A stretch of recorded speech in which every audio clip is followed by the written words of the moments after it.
Hey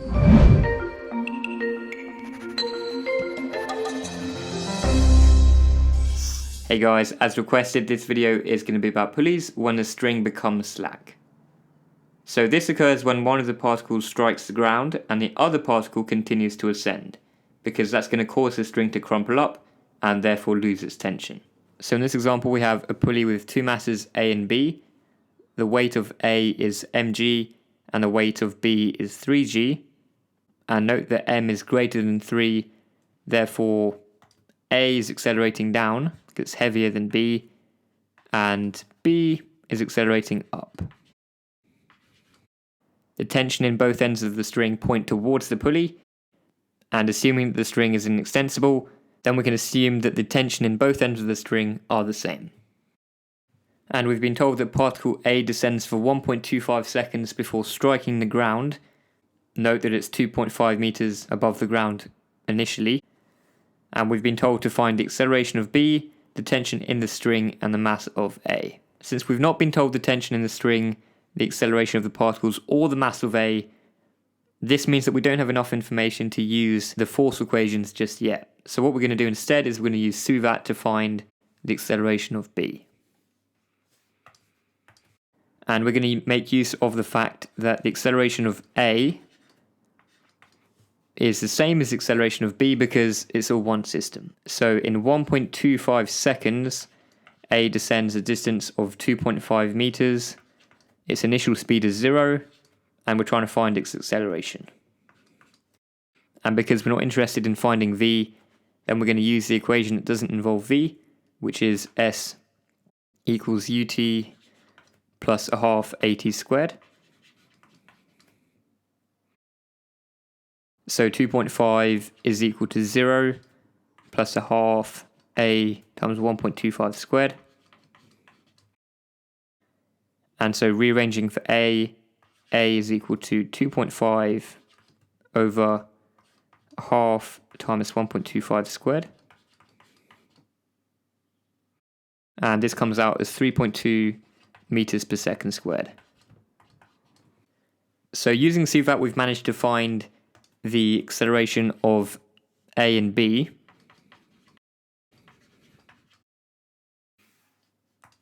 And so now that we have the acceleration of the particles, we should be able to use the equation F equals ma to find the tension in the string.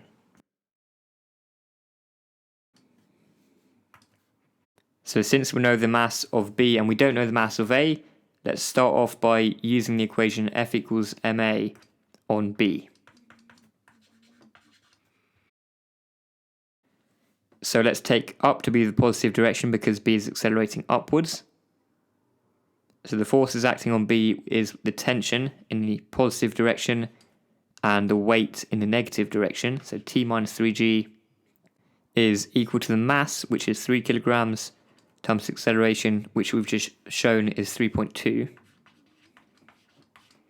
Therefore, T is equal to 3g plus 3 times 3.2. And so T comes out as 39 newtons.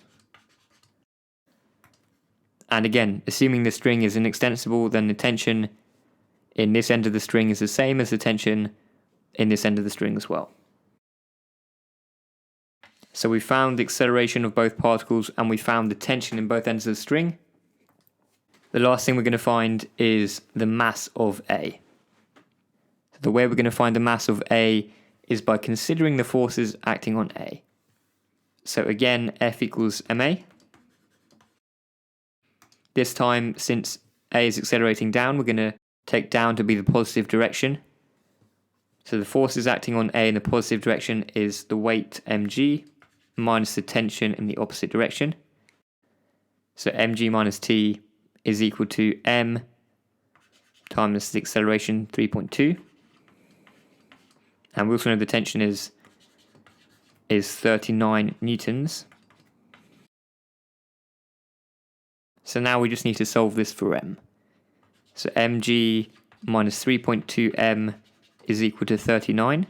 So let's factorize out the m from the left-hand side of the equation. So m times g minus 3.2 is equal to 39. So m is equal to 39 over g minus 3.2. And so if we take g to be 9.8, then m comes out as 65 over 11 kilograms. So up to this point, the string has been taut the entire time, but we're now going to consider what happens after A strikes the ground. So when A strikes the ground and B continues to ascend, then the string will crumple up and therefore lose its tension. So we've been asked to find the time between the moment when A strikes the ground and the moment when the string becomes taut again. So let's first consider what's happening to the string. So the moment when A strikes the ground is the moment when the string becomes slack. But because B has been accelerating up for 1.25 seconds now, B is currently moving up, but because the string has lost its tension, then B is essentially traveling in free fall. So B is accelerating down, but is moving up. So B is going to reach a maximum height somewhere along this length, and then after it reaches a maximum height and it returns to this position right here, at that point then B will cause the string to become taut again. So the first thing that we need to find is the speed at which B is currently traveling. So from the previous part of the question, we know that B has been accelerating up for 1.25 seconds at a rate of 3.2 meters per second squared, and its initial speed was 0. So after those 1.25 seconds, we're going to need to find its speed now. So that's what we're trying to find, and we're not interested in S. So we're going to use V equals U plus AT.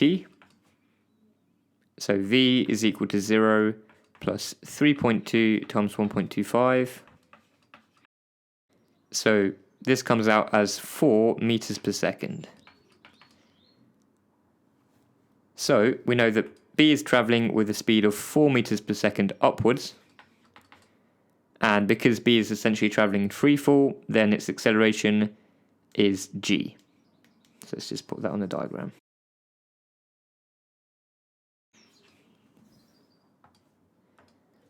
So in order to find the time between this moment right now and the moment when the string returns to be taut, that's going to be when its total displacement is 0. So again, we're going to use suvat.